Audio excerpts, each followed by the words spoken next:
Hello सांगने आज गोटे नुआ भिडियो समस्त जय जगन्नाथ। तब आज आम बना भेज मैगी। मुझे 4टा मैगी नहीं कर जो यूपी नहीं कर जो हिसाब से ने से हिसाब से तुमको सब कहमी। तो 4टा नहीं 4टा हिसाब से मुझे कहमी। आपड़ जब अधिका करेंगे से अमाउंट टे अधिका करके भिडियो भल लाइक कमेंट शेयर करेंगे। तेज चलो भिडियो स्टार्ट करदे जल्दी। तो हेलो सांग मैंने आम प्रथम गोटे कड़े नवा कड़े गरम गरम होते दवा गरम हो सारापर आम पा एड करवा। एड कर सारा पानी गरम होला पर जाइए आम यूपी एड करवा। एबे पानी को गरम होते दवा पानी गरम हो सारापर पकेवा। तापर देखिए मुझे ये 4टा मैगी यूपी आनी गरम होला आम पकेवा। देखिए पानी गरम हो सारा मुझे मैगी एड कर दूसरी। मैगी एड कर सारापर या भल भाव हो सारापर पानी मिसीगला आम छांकीदे। ए किसी समय पानी बुड़े रखा होगला मुझे कहमी कि समय पर 1 मिनिट रखते 1-2 मिनिट पानी जिते गरम होता से शीघ्र हो देखिए हो सारा मुझे छांकीदेवी। देखिए जो पूरा भल भाव पानी मिसीगला तापर आम एक छांकिया मुझे फुट भाया जो थाए जो कंसा भाया मुझे छांकीदेनी छांकी आनी रखनी।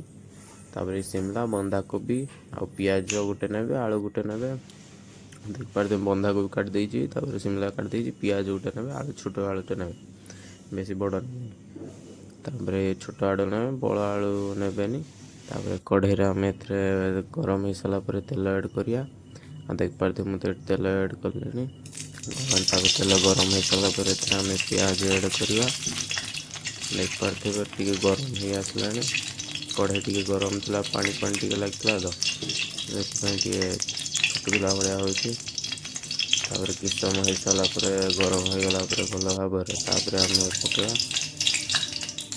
देखिए होगला मैं पिज एड करनी पिज हो सारापर आम हलदी गुंड लंका गुंड जीरा मसला जो पकड़ा जो पिज भल भाव तेल भाजीद भाजी सारापर आम लंका गुंड जीरा गुंड हलदी गुंड पकड़ा टे सारापर पकेवा टे समय हो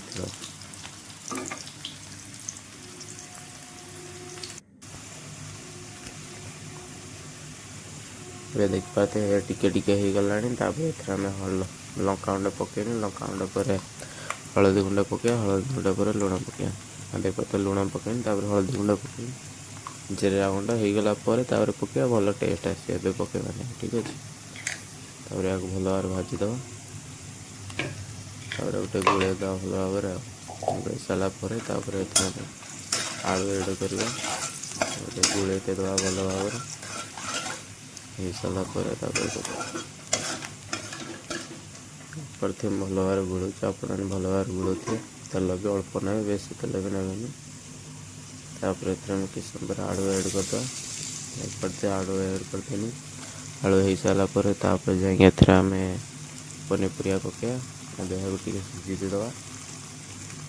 किस समय गुड़े सारापर या भल भाव ढांकी देमी ढांकी दे 1-2 मिनिट पर ढांकी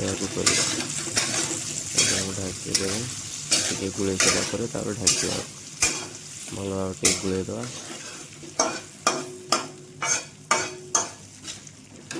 गुड़े सारापर या ढांका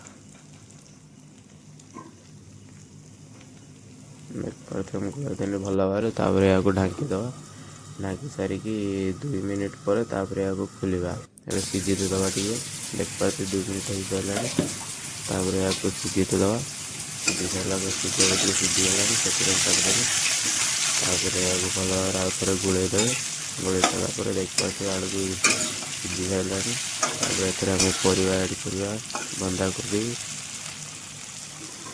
शिमला गोटा सब पकड़ा बंधाकोबी पकड़ शिमला पकड़ा पकड़ भल भाव गुड़ेगा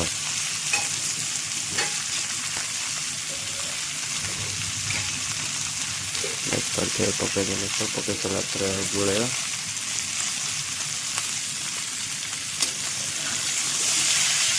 गुड़े गुड़ा भल सारा गुड़े सारापर भी ढांका एवं गुड़े दवा टे ତାପରେ ଦେଖିପାରୁଥିବେ ମୁଁ ଢାଙ୍କିନି 5 ମିନିଟ୍ ପରେ ଦେଖିବା ଆଉ 5 ମିନିଟ୍ ହେଇସାରିଲାଣି। ଏବେ ଦେଖିପାରୁଥିବେ ଟିକେ ସିଝି ଆସିଲାଣି। ତାପରେ ଏହାକୁ ଭଲ ଭାବରେ ଆଉ ଥରେ ଗୋଳେଇବା। ଯେହେତୁ ମୁଁ ଗୋଟେ ମୋବାଇଲ ଧରି ଭିଡ଼ିଓ କରି ସେଥିପାଇଁ ଟିକେ ଅସୁବିଧା ହେଉଛି, ଆପଣ ତ ସୁବିଧାରେ କରିପାରିଥିବେ। ତାପରେ ଏହାକୁ ଭଲ ଭାବରେ ଗୋଳେଇବା। ଦେଖିପାରୁଥିବେ ମୁଁ ଗୋଳେଇ ସାରିଲିଣି। ତାପରେ ଏଥିରେ ଆମେ ମ୍ୟାଗି ମସଲା ଆଡ଼୍ କରିବା, ଯେଉଁ ୟୁପି ମସଲା ଦେଇଥିବେ ସେ ଆଡ଼୍ ପକାଇବା। ଏବେ ଆମେ ମ୍ୟାଗି ଢାଳିଦେବା। ମ୍ୟାଗି ଢାଳି ସାରିଲା ପରେ ତାପରେ ଏଥିରେ ଗୋଳେଇବା ଭଲ ଭାବରେ। ଗୋଳେଇ ସାରିଲା ପରେ ତାପରେ ଏଥିରେ ଆମେ ୟୁପି ମସଲା ଆଡ଼୍ କରିବା। ଟିକେ ଏବେ ପାଣି ଆଡ଼୍ କରିଦେବା, ଯେହେତୁ ତଳେ ଲାଗିଯାଉଛି ଟିକେ ପାଣି ଆଡ଼୍ କରିଦେଇକି ଗୋଳେଇବା, ସୁବିଧା ହେବ ଗୋଳେଇତେ। ଦେଖିପାରୁଥିବେ ମୁଁ ଗୋଳେଇ ସାରିଲିଣି। ଏବେ ଆମେ ୟୁପି ମସଲା 4ଟା ୟୁପିର 4ଟା ମସଲା ଦେଇଛି, ସେ ମସଲା ସବୁ ପକାଇଦେବା। ଏବେ ପକାଇ ସାରିଲା ପରେ ତାପରେ ଏହାକୁ ଗୋଳେଇବା। ମୁଁ ଏବେ ସବୁ ମସଲା ଗୁଡ଼ିକ ପକାଉଛି, ଦେଖିପାରୁଥିବେ। ସବୁ ପକାଇଦେବେ। ଯେତେବେଳେ ଦେଖିବେ ପୁରା ତଳେ ଲାଗିଯାଉଥିବ ହାଲକା ଟିକେ 2 ଚାମଚ ଭଳିଆ ପାଣି ଆଡ଼୍ କରିକି ଗୋଳେଇ ଦେବେ ଭଲ ଭାବରେ। ଦେଖିପାରୁଥିବେ ମ୍ୟାଗି ମସଲା ସବୁ ପକାଇଦେନି। ସାରିଲା ପରେ ଏହାକୁ ଭଲ ଭାବରେ ଗୋଳେଇଦେବା। ଗୋଳେଇ ସାରିଲା ପରେ ତାପରେ ଆମେ ଦେଖିପାରୁଥିବେ ଗୋଳେଇ ସାରିନି। ତାପରେ 2 ମିନିଟ୍ ଗରମ ହେଇତେ ଦେବା। ଗରମ ହେଇସାରିଲା ପରେ ଆଉ ଥରେ ଗୋଳେଇ ସାରିକି ତାପରେ ଏଥିରେ ଗ୍ୟାସ୍ ବନ୍ଦ କରିଦେବା। ଦେଖିପାରୁଥିବେ 2 ମିନିଟ୍ ହେଇସାରିଲାଣି। ତାପରେ ଏବେ ଗ୍ୟାସ୍ ବନ୍ଦ କରିଦେନି। ହେଇସାରିଲାଣି। ମୁଁ ଏବେ ଆପଣଙ୍କୁ ଖାଇକି ଦେଖେଇମି କେମିତି ହେଇଛି।